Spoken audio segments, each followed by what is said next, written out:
There are ghosts in the bush, a fact you've always known, but not the kind that rattle chains or moan from the shadows of an abandoned house.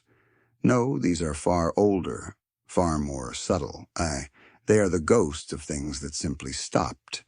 Things that once moved through the undergrowth, living their lives, and then didn't.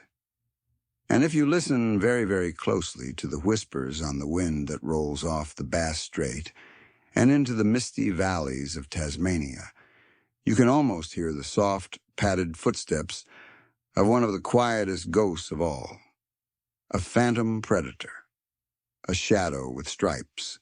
Now, before you drift off completely, let's go on a little journey, shall we? You can close your eyes. You're not looking for something terrifying. You're looking for something that, for all its ferocious reputation, was so profoundly, breathtakingly shy that it was almost a myth even when it was still alive. It's a creature so strange that when the first European naturalists finally saw one, they had no idea what they were looking at. Think about that for a second.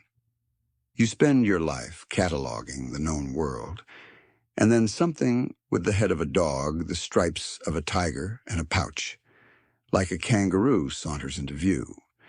Your brain, for a moment, just short-circuits. You can almost hear the scratching of a quill as a confused scientist writes in his journal, "It is a beast of many parts assembled by a mischievous god." The official first encounter, the one most of the books talk about, happened in 1642.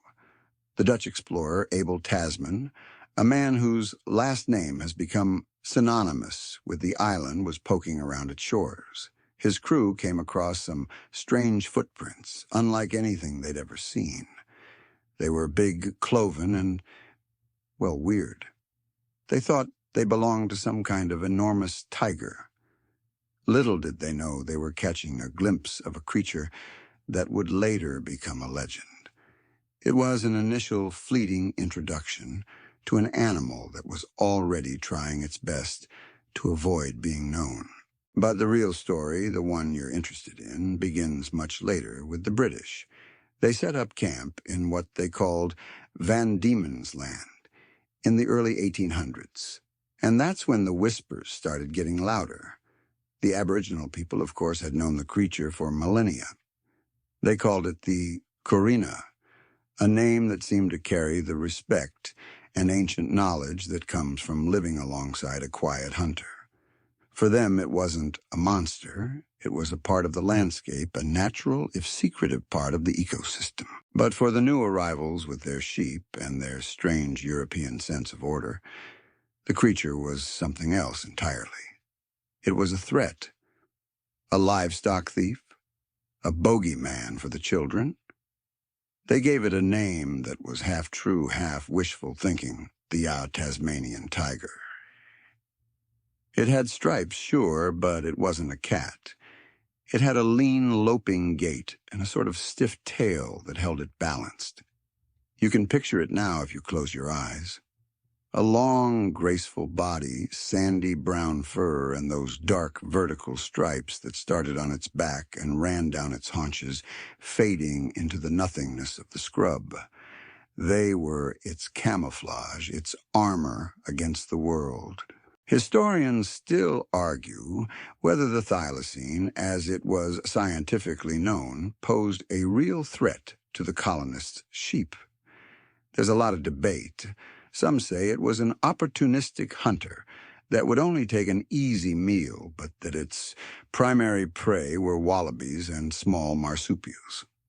Others claim it was a genuine and relentless livestock killer. The truth is probably somewhere in the murky middle, but what mattered wasn't the truth. What mattered was the perception, and the settlers, with their minds full of European wolves and bears, saw a fanged menace hiding in the shadows of the forest, waiting to pounce. Imagine you're one of those early settlers. You've cleared a patch of land, built a little hut, and you're trying to make a life for yourself in a place that's utterly alien and deeply, unsettlingly wild. Every rustle in the dark, every strange cry from the woods, put you on edge. So when you hear a story about a striped dog-like thing with a mouth that can open to a ridiculous 120 degrees, you probably add a few extra padlocks to the gate on your sheep pen. It's a bit like seeing a spider and assuming it's a black widow even though it's probably just a harmless daddy longlegs.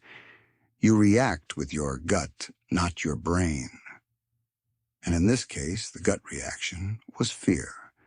Fear that would, over time, turn into something far more dangerous. It's a bizarre thing to be so feared and yet so reclusive. The thylacine was not a pack hunter. It was a lone wolf, if you will, but with a pouch. It preferred to go about its business unnoticed. It moved at dawn and dusk, a creature of twilight. You could live for years on the island and never once see one. Its existence was a rumor, a fleeting shadow, a sound in the night. The fact that something so solitary and shy could inspire such widespread fear says more about us, I think, than it does about the animal itself. We tend to project our anxieties onto the quiet corners of the world, filling them with monsters of our own making. And the Tasmanian tiger, with its quiet movements and cryptic nature, was the perfect blank canvas for our collective unease. You can almost feel the tension in the air, the kind that precedes a storm that this animal in its quiet world was utterly unprepared to face. So you've got this creature. The colonists are calling it the Tasmanian tiger, or sometimes the Tasmanian wolf names, that are both a little bit right and a whole lot wrong. It walks like a dog with a long, stiff tail, and it has those stripes like a big cat. But you know better because you spent a little time with this shy ghost. The thing that really sets it apart, the detail that makes it a true evolutionary outlier, is the one you can't see from a distance. The pouch. It's a marsupial. Think about that for a second. We're so used to our neatly packaged animal categories. Mammals, birds, reptiles, fish. It's all very organized. And then you get to Australia and everything goes sideways, and not just in a koalas sleep a lot kind of way. The thylacine, or Thylacinus cynocephalus, as the scientists eventually named it, which, by the way, translates to pouched dog with a wolf head, throws a wrench right into the gears of our tidy classification system. It's an apex predator that carries its young in a pouch. It's like a fox with a built-in baby backpack, and it's a mainstream historical fact that this confused the heck out of everyone for ages. The scientific world was utterly flummoxed. They looked at its teeth, which were designed for shearing meat, and its jaw, which could unhinge to an astonishing degree. They looked at its skeletal structure, which was built for a loping, tireless chase. It had all the physical characteristics of a canine hunter. But then they found the pouch. A female thylacine could carry up to 4 joeys in that little fold of skin, just like a kangaroo or a wombat. It was a living, breathing paradox. It looked like a placental mammal, the group that includes dogs, wolves, and pretty much every other land predator you've heard of, but it belonged to a completely different evolutionary branch. This phenomenon is called convergent evolution, where two unrelated species develop similar traits because they occupy similar ecological niches. The thylacine filled the large predator role in Tasmania, just as wolves filled that role in the northern hemisphere.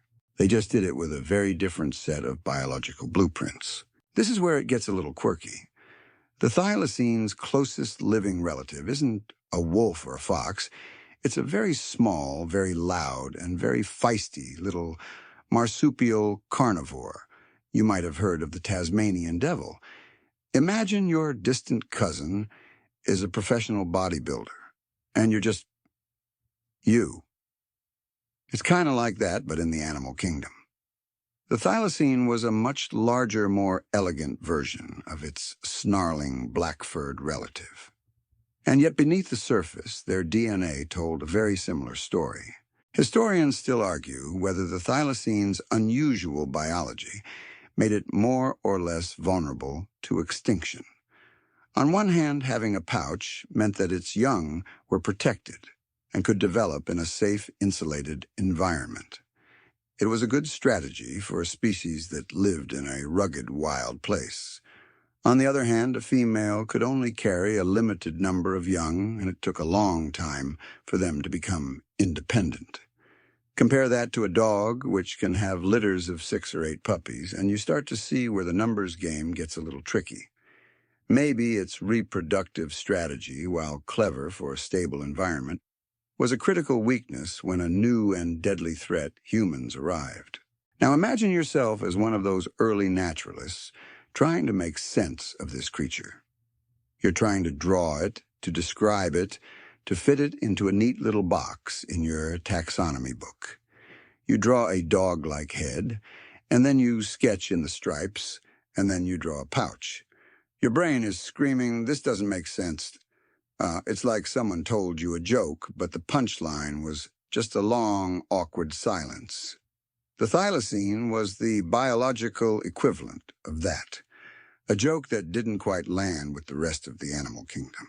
It's easy in retrospect to see the thylacine as a victim, and it was, but it was also an incredibly successful, if shy, predator for thousands of years. It had carved out a quiet, solitary existence for itself in an island ecosystem that had no other large terrestrial predators. It was the top of its food chain, the king of its domain, even if its domain was a little smaller and more isolated than a wolf's. It was a creature perfectly adapted to its world right up until the point where its world was replaced by ours. And in that moment, its unique biology, its shy nature, and its paradoxical existence became less of a curiosity and more of a liability. It's a sad thought, isn't it? That the very things that make you special can also be the things that undo you.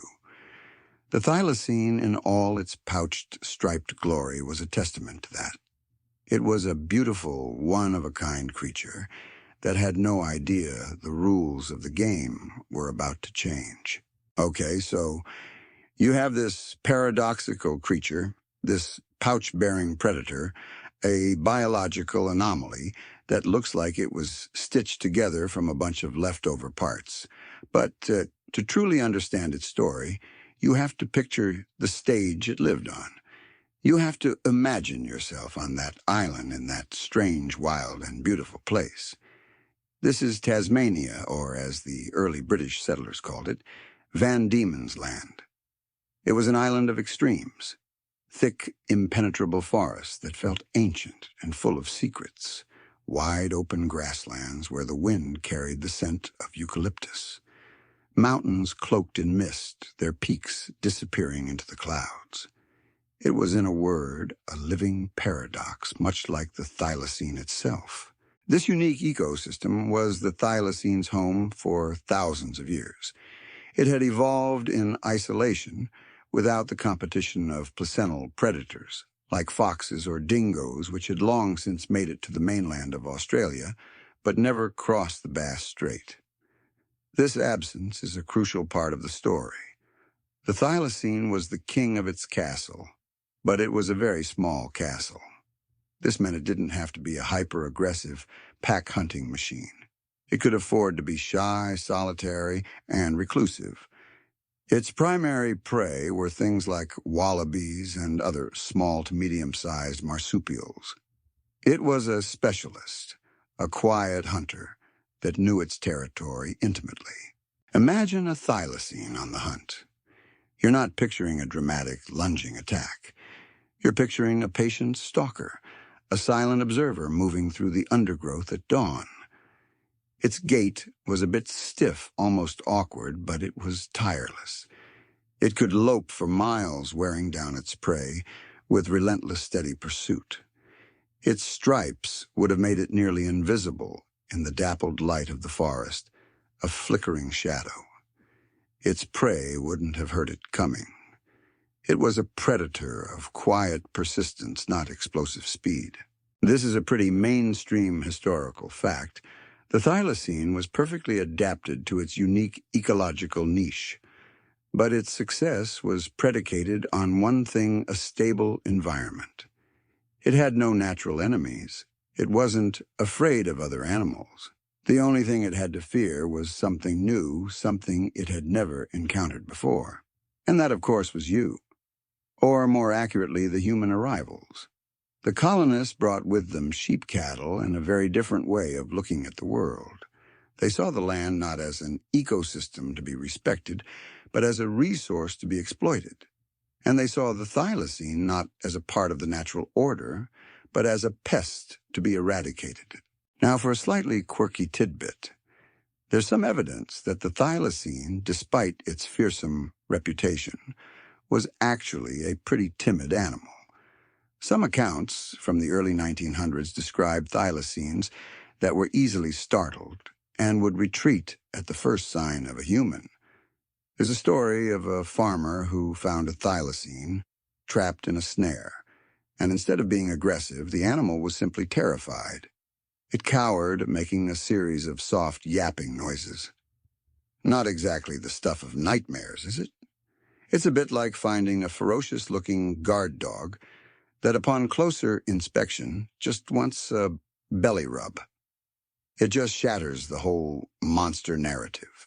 Historians still argue whether the thylacine was a genuine threat to livestock, or if its guilt was largely a fabrication, a convenient scapegoat for the many struggles of early colonial life. Maybe it was a little of both. Perhaps a few hungry thylacines did prey on sheep, which were, after all, a much easier meal than a fast and agile wallaby. But it's also true that colonists lost livestock to all sorts of things: disease, harsh weather, and even other colonists stealing them. It was a lot easier to blame an unknown silent phantom than it was to admit to your own failures. This convenient myth of the Tasmanian devil dog made it easy for people to justify what was to come. So you have this perfect storm brewing. A shy, solitary animal that had evolved in a perfect predator-free bubble. And then that bubble bursts. The new arrivals with their guns, their traps, and their deeply ingrained fear of the wild saw the thylacine as a direct enemy. They didn't see a rare, unique creature. They saw a rival for resources.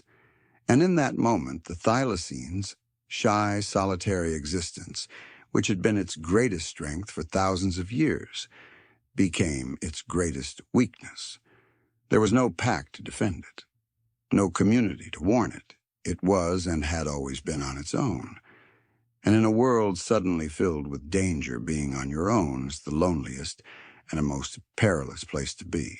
Now let's step into the striped shadow. You're the thylacine. The humans have arrived, but you don't call them that. You just see them as an invasive species, another element in the landscape that needs to be navigated. Your world is one of quiet solitude. You live alone, hunt alone, and only seek out others of your kind for a brief, specific purpose. This isn't out of choice, mind you. It's just the way you're built. The shy, solitary existence of the thylacine is a mainstream historical fact, a core part of its biology. It was not a pack animal like a wolf, but a reclusive hunter that knew its territory with an almost supernatural intimacy. Imagine a single thylacine's nightly routine. The sun dips below the horizon, and the world goes from bright, harsh light to a soft, inviting twilight. You stir from your rocky lair, a den hidden deep in the bush. Your senses honed over millennia are a delicate instrument. You're not looking for a big, dramatic showdown. You're looking for a quiet, efficient meal. Your gait is an easy, loping trot. You're not built for a frantic, short sprint. You are a marathon runner, a hunter of persistence. You follow the scent of a wallaby your nose to the ground, your long, stiff tail, acting as a counterbalance as you navigate the uneven terrain. This is a quirky tidbit. The thylacine's jaw was a biological marvel.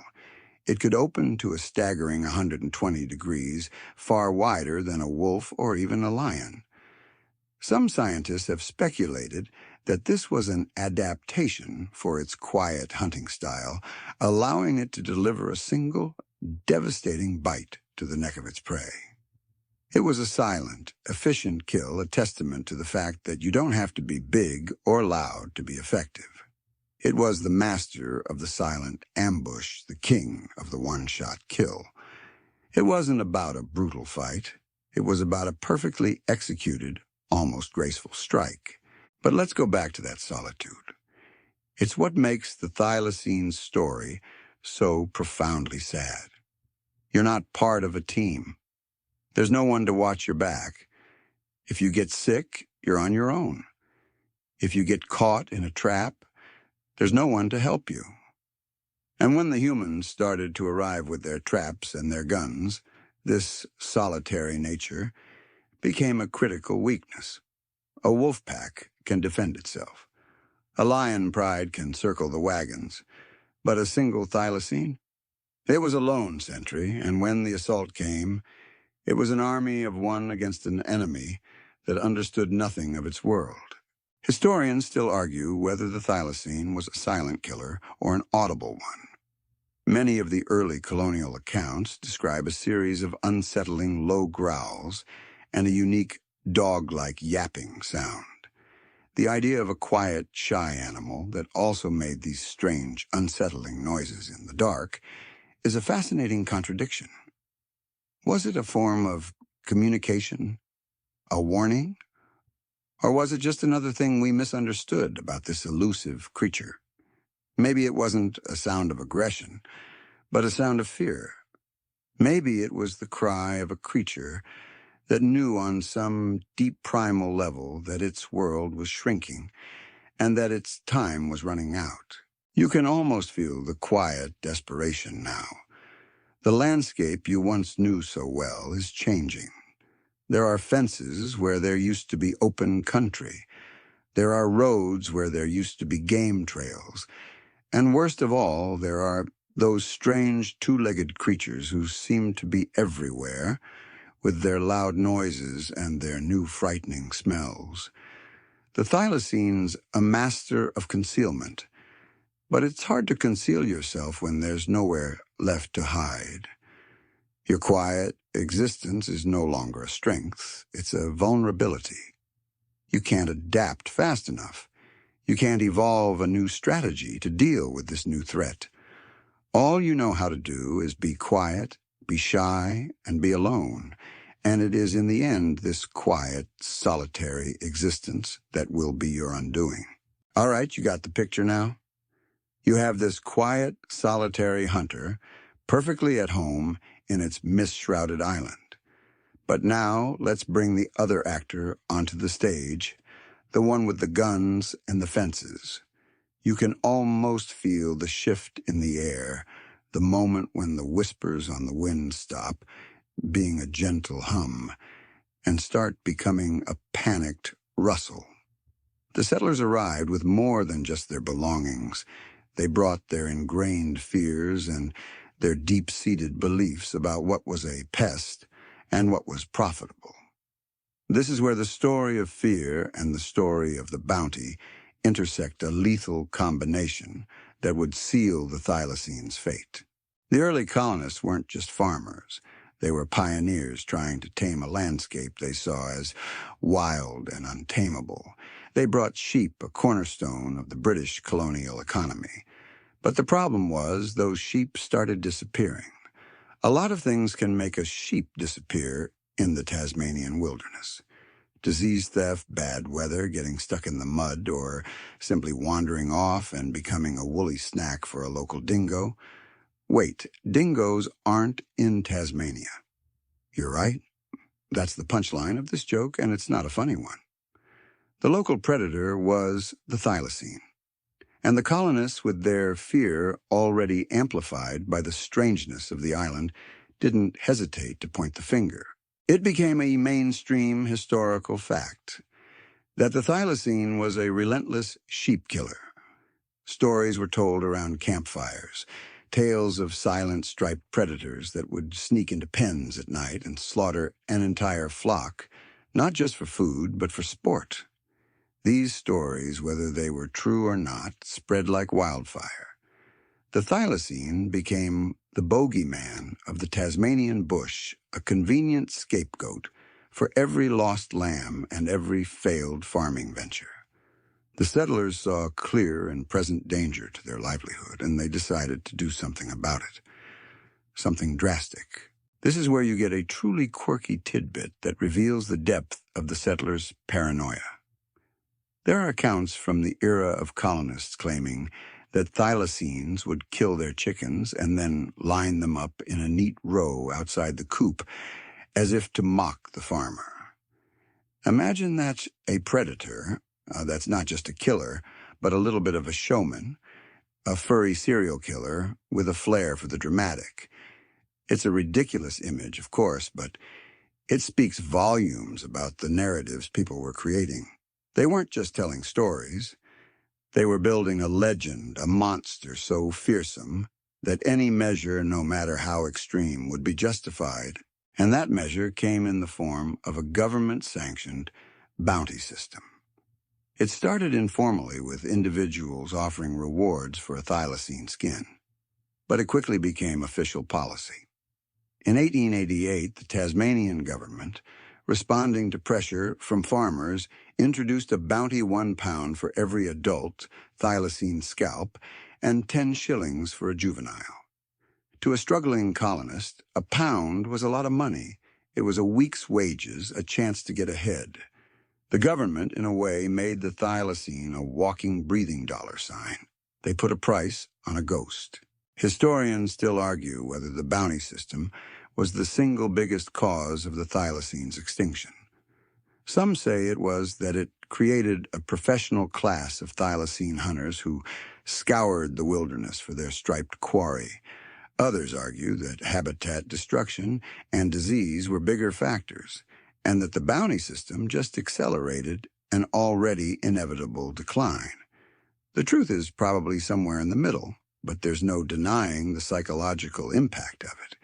The bounty turned the thylacine from a pest into an enemy, and it gave everyone, not just the professional hunters, a reason to kill it. It normalized the extinction. It made the killing of a unique creature a patriotic act, a service to the community. You can almost hear the conversation in a colonial pub. A man brags about how many tigers he's trapped. Another tells a tale of a near miss with a wolf. They're not talking about animals anymore. They're talking about money. They're talking about an enemy they've been given permission and a financial incentive to destroy. The settlers' fear, once a quiet unease, had now been weaponized, and the thylacine, in its quiet, solitary world, had no idea that it had just been made the target of a full-scale government-sponsored war. The year is 1888. You can feel the change in the air, a kind of fever that has nothing to do with illness and everything to do with greed. The Tasmanian government has just made it official, a bounty on the head of the thylacine. £1 for every adult, 10 shillings for a juvenile. To a struggling farmer or a trapper in a hard-scrabble land that's not just a number, it's a promise. It's a reason to go deep into the bush, to set new kinds of traps, to aim a rifle at a shadow. The price on a ghost has just gone up. This bounty system is a mainstream historical fact. And it's a critical turning point in the thylacine story. It wasn't just a financial incentive. It was a psychological one. It gave the hunters a sense of purpose, a moral justification. They weren't just killing an animal, they were protecting their livelihoods, and they were doing it with the government's blessing. Professional trappers, often called tiger men, emerged. They knew the bush, they knew the habits of their quarry, and now they had a powerful reason to hunt. They set snares and laid out poisoned bait, and they followed the thylacine's quiet trails with a deadly new intensity. There's a quirky tidbit here that shows just how desperate the hunt became. Some trappers, unable to find live thylacines, would resort to trickery. They'd hunt down a dead thylacine, cut off its ears, the proof required for the bounty, and then claim they had killed a live one. Or they'd try to pass off the ears of a Tasmanian devil as a thylacine's, a desperate gamble that probably didn't work often but shows the level of motivation. The hunt became a kind of frantic gold rush, a dark and deadly scramble for a payday. Now let's talk about the impact of all this. You'd think that an animal so shy and solitary would be hard to catch, and it was. But the hunters were persistent, and the traps were relentless. The thylacine, remember, wasn't built for this kind of pressure. It was a specialist in a stable world, and its instincts for self-preservation were no match for the human's desire for profit. The numbers started to dwindle. At first, it was a subtle decline, a gradual absence. But as more and more hunters took to the field, it became a precipitous drop. Historians still argue whether the government bounty system was a rational response to a real problem or a catastrophic overreaction based on exaggerated fears. You can see both sides. The farmers were genuinely struggling, and they believed, with good reason, that the thylacine was part of their problem. But a lot of the stories were anecdotal, not based on hard evidence. There was no scientific study to determine the thylacine's true impact on livestock. The decision was based on emotion, not data. It's a classic case of acting first and asking questions later, a habit that has unfortunately led to a lot of regret throughout history. The persecution wasn't just about the bounty. It was about a general shift in mindset. The thylacine wasn't just a pest anymore. It was an enemy, and its complete extermination was seen as a sign of progress, a symbol of man's dominance over the wild. The quiet, shy existence of the thylacine was suddenly a direct challenge to the human agenda. You can almost feel the weight of that moral verdict. It wasn't about a single kill. It was about the eradication of an entire species. And so the hunts continued. Men with traps and guns scoured the valleys and mountains, pushing the last thylacines into smaller and smaller pockets of wilderness. The animal's reclusive nature, once its greatest defense, became its final fatal flaw. It couldn't band together to fight back. It couldn't form a new survival strategy. It just retreated quietly and desperately into a world that was shrinking with every passing year. The bounty in the end wasn't just a financial transaction. It was the public execution notice for a species, and the clock was now ticking much, much faster. The bounty system, that cruel and efficient machine, was now in full swing. Professional trappers and opportunistic farmers alike were out in the bush, and the thylacine was a marked animal. The story shifts now from the why to the how, the traps, the guns, the silent retreat. This is the part of the story where the myth of the silent hunter meets the grim reality of a species on the run. The traps were a mainstream historical fact, and they were brutally effective. The most common was the cage trap, a large box-like contraption made of heavy wood and wire. It was baited with meat, and when a thylacine, in its solitary hunt, would go for the easy meal, the door would slam shut. It was a simple, non-discriminatory device. It didn't care if the animal was a notorious sheep killer or a timid young male just trying to find a meal. It just slammed shut. Imagine the panic of a thylacine caught in one of these traps. You're a creature of the wild, and suddenly you're in a cold, hard cage. The scent of a human is everywhere. Your quiet world has just been replaced by the sound of metal and the smell of fear. You can feel the desperation, the frantic attempts to get out, the realization that this is it. It's a tragic end for a creature that lived its life in the wild. Some thylacines were killed on the spot, a swift end to the bounty claim. Others were taken alive, destined for a zoo or a menagerie, a final public humiliation. There's a quirky tidbit about these traps that tells you a lot about the thylacine's character. Some trappers noticed that if they caught a mother thylacine, her pups would often stay near the trap, calling to her. The mother, in her panic, would also try to get back to them. This kind of loyalty, this maternal instinct, was something the hunters could exploit. They would use the sound of a trapped pup to lure the mother in a cruel and effective strategy that weaponized the thylacine's family bonds against it. It's a bit like a villain in a movie using a distress signal to lure the hero into a trap, except this wasn't a movie, and the ending wasn't a happy one. Historians still argue whether the bounty hunter's actions were a case of just following orders, or if there was a deeper, more personal enjoyment of the hunt. Some of the personal accounts of the trappers sound almost like a sport, a great challenge. They talk about the thrill of the chase, the cunning of the animal, and the satisfaction of finally bagging their prize. Others are more pragmatic, simply talking about the money. Maybe it was both. Maybe they saw themselves as a combination of hunter and entrepreneur, a pioneer of the wild who was also making a buck. The silent retreat of the thylacine was as much a part of the story as the pursuit. As the traps and hunters pushed deeper into their territory, the thylacines retreated further into the remote, mountainous regions of Tasmania. They became even more reclusive, even more shy. They were like a besieged army falling back to a final, defensible position. But the thing about a final position is that you can't retreat forever. The island was only so big. The last desperate hunt for the thylacine wasn't about a single big showdown. It was a gradual erosion, a slow strangling of a species. It was 1,000 small skirmishes, 1,000 silent deaths, 1,000 empty dens. The hunters, driven by the bounty and the promise of a big payoff, pushed further and further into the thylacine's dwindling habitat.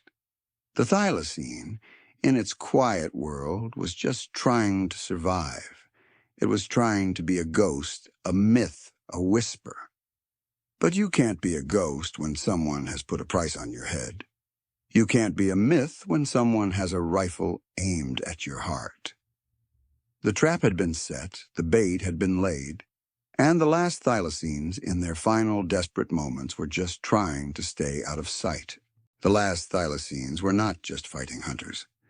They were fighting a world closing in on them from all sides, a slow, insidious pressure that was just as deadly as a bullet. The bounty system and the persecution were the headline news, but the real story was a much quieter tragedy. It was a story of a world that was simply being remade with no room left for the original inhabitants. This combination of pressures, habitat, lost disease, and competition from new species is a mainstream historical fact and a devastatingly effective recipe for extinction. First, let's talk about the land itself. The colonists weren't just hunting thylacines. They were clearing the forests, draining the swamps, and converting the wilderness into pastures and farmland. The thylacine, remember, was a creature of a specific ecosystem. It needed vast, unbroken tracts of bush to hunt, to find mates, and to raise its young. But with every new settlement, with every new acre of land cleared, the thylacine's world shrank. It's like trying to live in your house while someone is slowly, methodically demolishing the rooms one by one. You can retreat to the basement, but eventually there's nowhere left to go. The thylacine's habitat was being destroyed, and with it, its primary food sources, the wallabies and other small marsupials, were also disappearing. The ecosystem was collapsing, and the thylacine, as the top predator, was the first to feel the full weight of that collapse. Now add another layer of pressure disease. This is a quirky tidbit that's easy to overlook. The colonists brought with them dogs, and these dogs carried diseases that the thylacine had no immunity to. Things like distemper, a canine viral disease that can cause fevers, seizures, and death, were rampant among the domestic dog population. It's not a stretch to imagine that a thylacine, either through direct contact or by sniffing the same ground, could have picked up the virus. For a species with a small and scattered population, an epidemic would have been catastrophic. A few sick thylacines could have spread the disease to the few remaining healthy ones, leading to a silent, widespread die-off that would have been invisible to the human hunters. And finally, let's talk about the competition. The colonists didn't just bring dogs, they also brought other animals that were either intentional introductions or stowaways. Think about the European wildcat, which was introduced to control pests but quickly went feral. Or the fox, another introduced species. These animals weren't just competing for the same prey, they were also more numerous and had a different reproductive strategy. They could produce large litters, and they were in many cases more adaptable than the highly specialized thylacine. The thylacine in its lonely world was suddenly faced with a host of new aggressive rivals for food and territory. It was a boxing match where one fighter had been training for centuries and the other had just arrived on the scene with a whole new set of moves. The outcome was never in doubt. Historians still argue whether habitat loss was a greater factor in the thylacine's extinction than the bounty system. It's a bit of a chicken or the egg debate. Did the bounty system simply accelerate a decline that was already underway, or was it the tipping point that pushed a vulnerable species over the edge? It's hard to say for sure. But what we do know is that all these factors, the hunting, the habitat, loss, the disease, and the competition, came together in a lethal combination. They created a suffocating environment where the thylacine, in its quiet, solitary way, just couldn't catch a break. The world, in its relentless march toward progress, had simply decided it had no use for a striped, pouched predator. And in the end, it wasn't a single dramatic event that did them in, but 1,000 small, cumulative tragedies. The story of the thylacine up to this point has been one of a species on the run, a quiet, striped phantom disappearing into the remote corners of an island that was getting smaller by the day. But the focus now shifts from the wild to the cage, from a species to a single individual. This is the curious case of Benjamin of a mainstream historical fact, and arguably the most famous thylacine to ever live, or more accurately, to ever be caught. Now, a quirky tidbit about this thylacine, his name. There's no official record of anyone ever giving this specific thylacine a name, but for decades it was a common belief that the last thylacine was a male named Benjamin.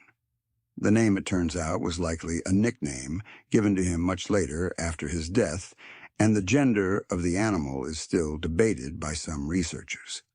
One of the zookeepers at the time, a man named Arthur Reed, would often refer to the thylacine in his care as Ben or Benjamin.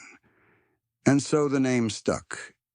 This creature, a symbol of a wild and untamed world, was given a human name, a label that made its story just a little bit more personal and a lot more tragic.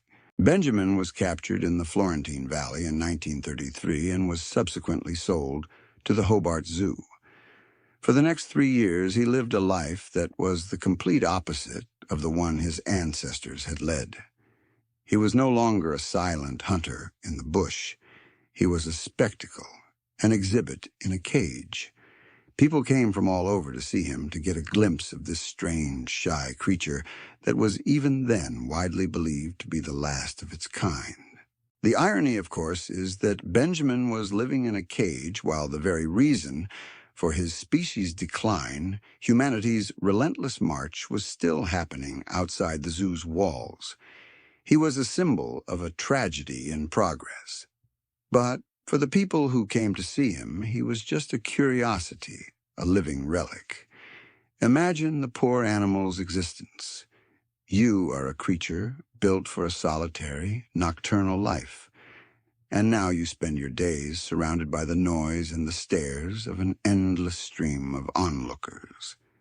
It's a bit like being a hermit who suddenly finds himself as the star of a reality TV show. It's a cruel, quiet torture. Historians still argue whether the thylacine's fate would have been different if conservation efforts had begun earlier. The government did grant the thylacine a protection order in 1936, but it was too little too late. Benjamin himself was granted protected status just 59 days before he died. It was a classic example of shutting the barn door after the horse has already bolted. Was it a genuine attempt to save the species, or was it a final, hollow gesture to ease a collective guilt? The answer is probably a bit of both. Benjamin's life in the zoo was a testament to the thylacine's reclusive nature. He was shy and nervous and would often pace his enclosure anxiously. There's a famous piece of film footage of him, and you can see the tension in his body, the way he looks away from the camera as if he's trying to make himself invisible again. You can almost feel the quiet resignation. He was a creature that had been taken from the world he was designed for and forced into a world he could never truly belong to.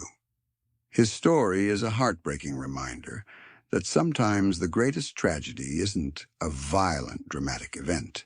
It's a quiet, slow-motion surrender.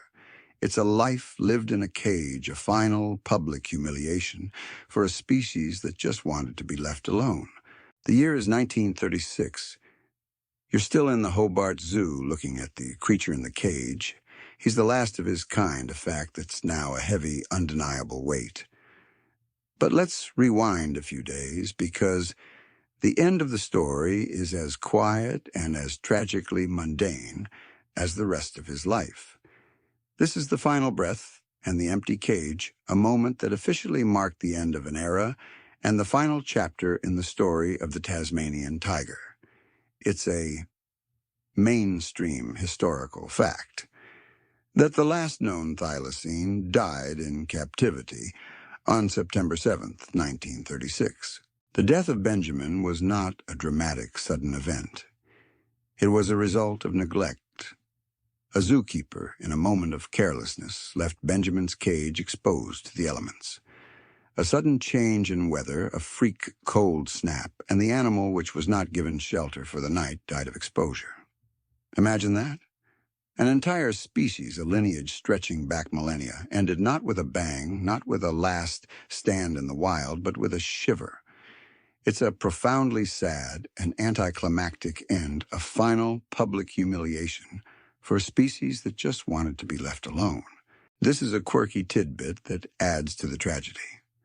The thylacine had just been granted protected status by the Tasmanian government just 59 days earlier. The irony is so thick you could cut it with a knife. The very animal they were trying to save was already gone. It's a bit like buying a life insurance policy for someone who has already passed away. The gesture was hollow, the timing tragically perfect. The government had finally come to its senses, but the animal it was trying to protect was already a ghost. The death of Benjamin was not a big news story at the time. It was a small item in the local newspaper. No one really understood the significance of what had just happened. They were too busy with the Great Depression, with the rumblings of a war in Europe. The thylacine, in its quiet, shy way, just faded away, unmourned and unnoticed. It wasn't until much later that people looked back and realized the magnitude of what had been lost. Historians still argue whether Benjamin was truly the last of his kind. Some say that there were still a few thylacines eking out an existence in the remote, unexplored parts of Tasmania. The death in the zoo was just the end of the public story, not the end of the species itself. But the reality is that without a breeding population, a species is already functionally extinct. The death of the last known captive thylacine was a symbolic end, a moment that marked the point of no return. It was the moment that the world finally officially closed the book on the thylacine. And so you're left with an empty cage. It's a quiet, cold, and lonely symbol of what was lost. The last photograph of a thylacine, a grainy black and white image of Benjamin pacing his cage, is a haunting reminder of the animal's lonely end. You can almost hear the soft padded footsteps of a creature that is no longer there. The thylacine, in its final quiet surrender, left us with a powerful and painful lesson. It's a lesson about the fragility of life, the arrogance of man, and the devastating consequences of acting on fear instead of understanding. Now the official story is over. The last known thylacine is dead, the cage is empty, and the world has moved on. But a species doesn't just disappear overnight, and the human heart, in its strange and often illogical way, refuses to believe in a final ending. And so the story of the thylacine transitions from history to something else entirely, a ghost story. The question becomes, was it truly the end? This is where the fascinating world of post-1936 thylacine sightings and the allure of cryptid hunters comes into play. It's a mainstream historical fact that sightings of the thylacine continued for decades after its official extinction. Imagine a man walking through the Tasmanian bush in the 1950s or 60s. He's not a professional hunter. He's a logger or a hiker. He's just minding his business, and then from the corner of his eye, he catches a glimpse of something. It's too big to be a dog, too lean to be a kangaroo. It has a stiff tail and a strange loping gait. And as it moves through the dappled sunlight, he can just make out the faint, dark stripes on its back. He blinks, and it's gone. Did he really see it? Or was it just his imagination, a fleeting glimpse of a memory, a trick of the light? This is a quirky tidbit. The majority of post-1936 thylacine sightings were not from professional cryptozoologists. They were from ordinary people, farmers, hunters, bushwalkers, people who knew the Tasmanian wilderness like the back of their hand. They had no reason to lie, no book deal or television show to promote. They just saw something they couldn't explain. And so the legend of the phantom tiger grew. There were countless reports of strange growls in the night, of bizarre footprints found in the mud, and of fleeting glimpses of a striped creature in the remote, unexplored corners of the island. The thylacine, in its final, most mysterious act, had become a true ghost. Historians still argue whether any of these sightings were legitimate. The skeptics say that they were all cases of mistaken identity. They argue that a Tasmanian devil or a feral dog could easily be mistaken for a thylacine in the dim light of dawn or dusk. The believers, however, point to the consistency of the reports, to the detailed descriptions of the animal's unique gait and its strange, stiff tail. They argue that the sheer number of sightings coming from a variety of reliable sources can't be all explained away by simple mistakes. The allure of cryptid hunters, people who search for legendary or unproven animals, is understandable.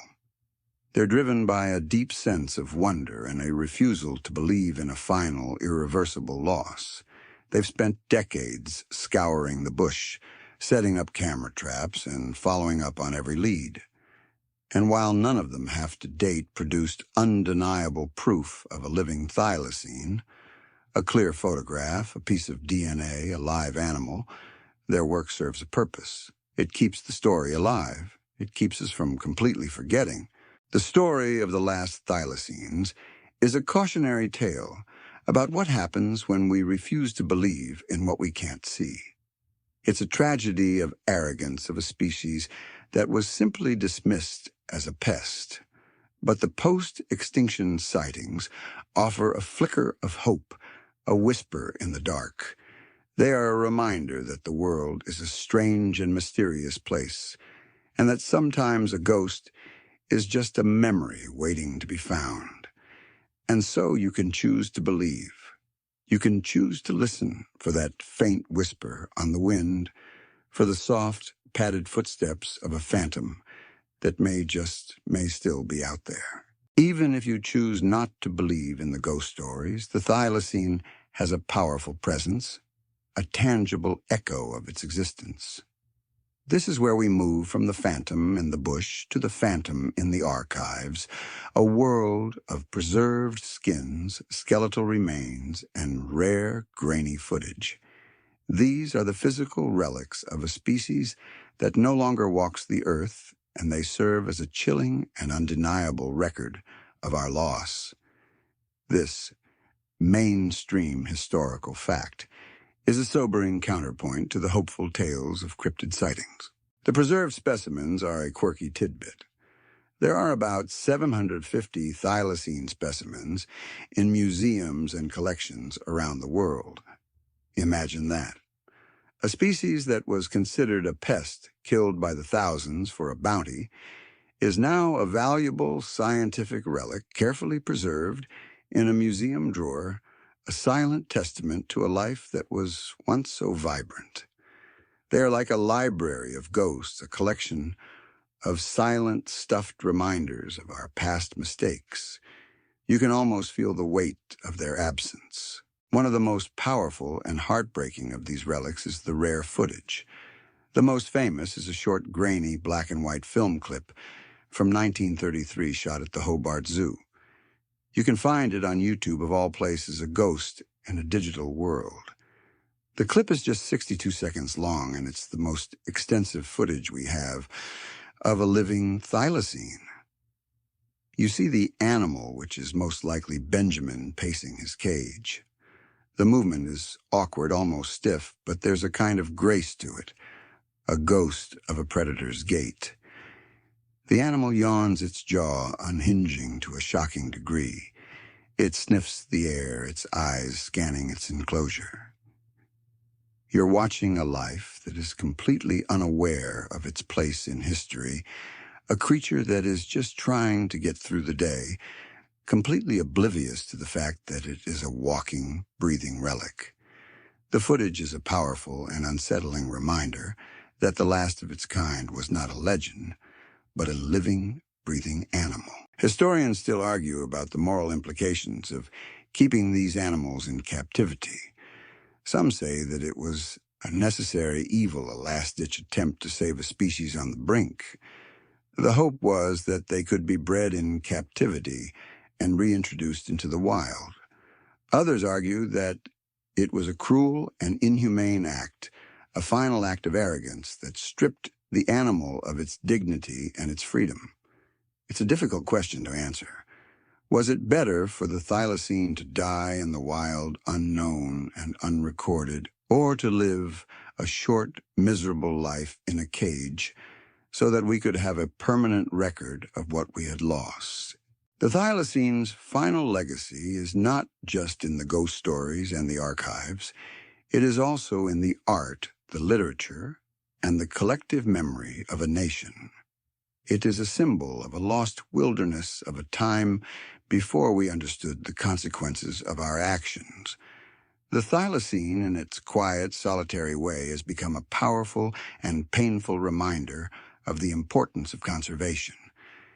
It's a silent, striped monument to a time when we valued profit over preservation, fear over understanding. And so the phantom in the archives continues to haunt us, a quiet, skeletal reminder that some mistakes can never be undone. So you've got a drawer full of bones, a grainy film clip, and a whole lot of regret. It's a quiet ending, isn't it? But for scientists, the story is not over. The thylacine's existence, so tragically cut short, has become a tantalizing possibility for the future. We're now moving into the realm of science fiction, the world of de-extinction, and the quest to bring the thylacine back from the dead. This idea, once a fringe theory, is now a mainstream historical fact.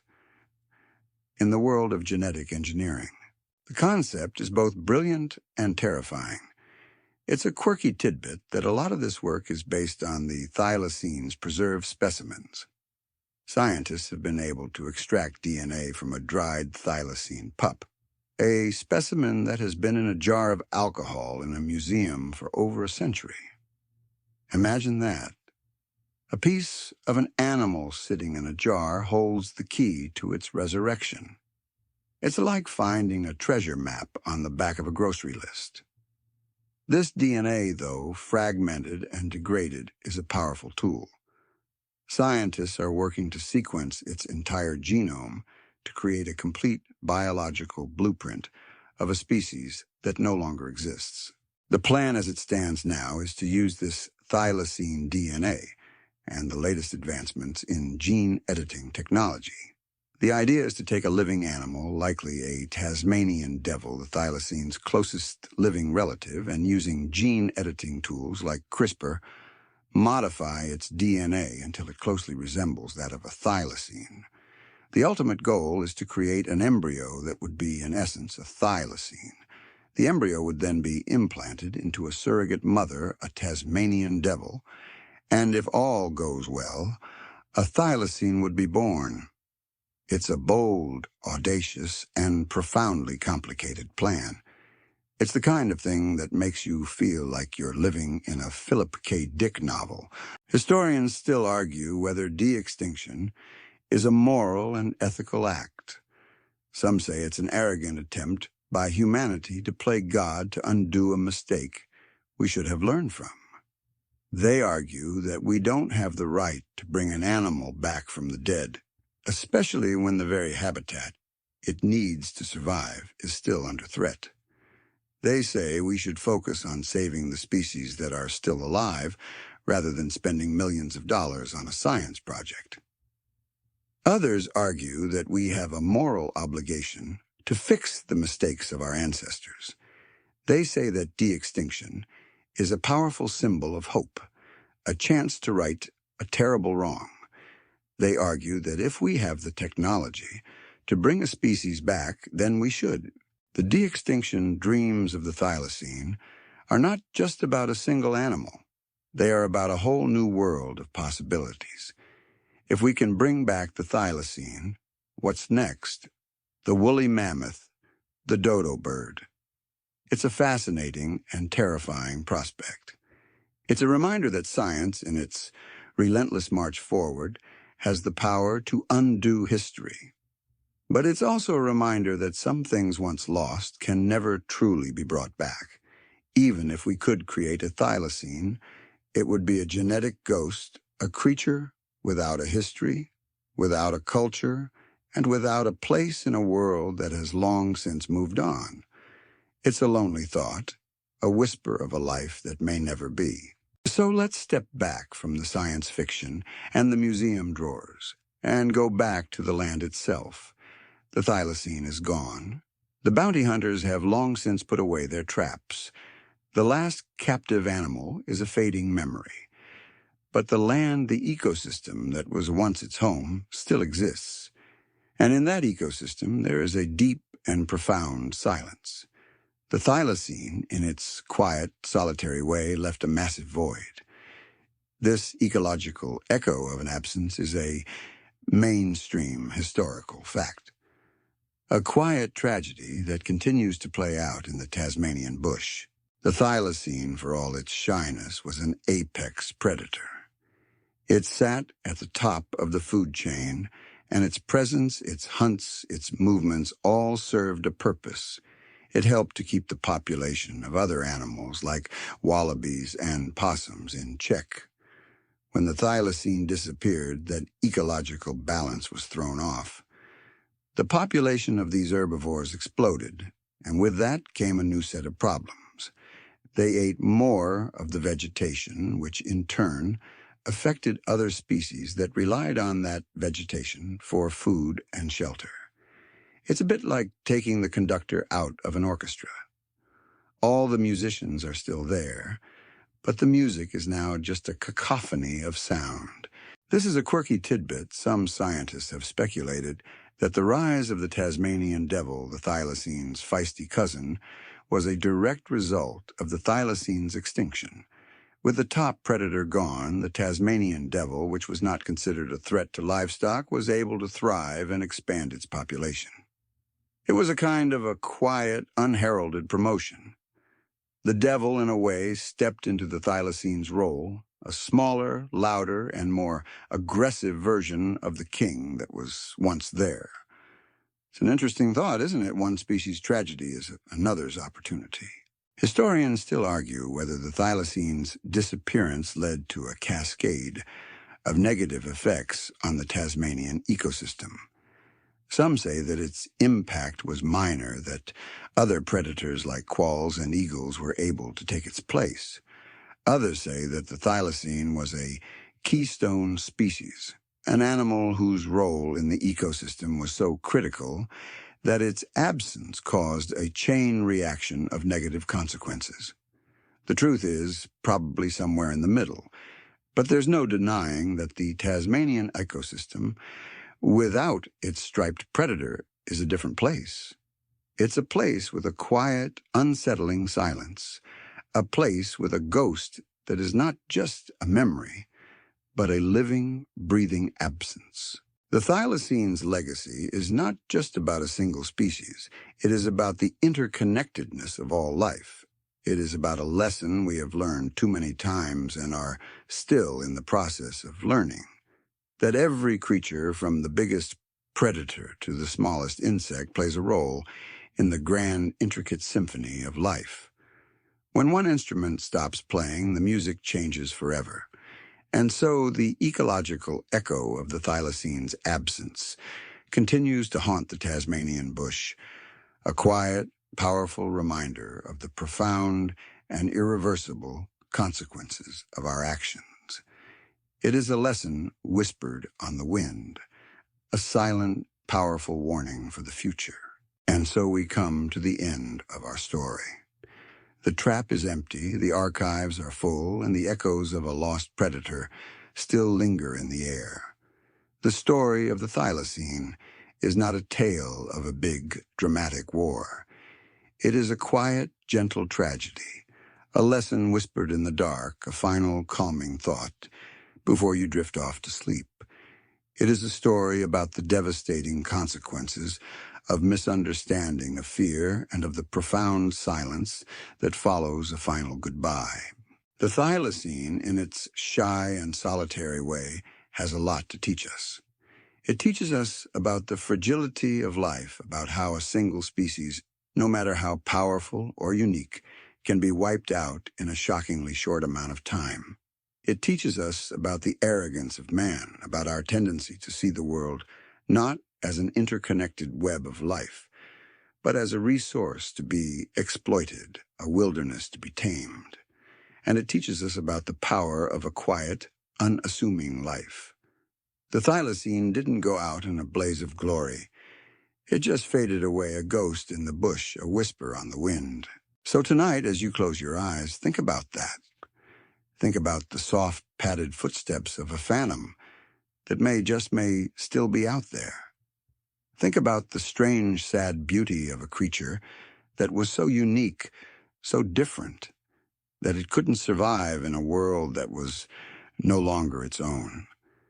And think about the quiet, empty space it left behind, a space that can never be filled.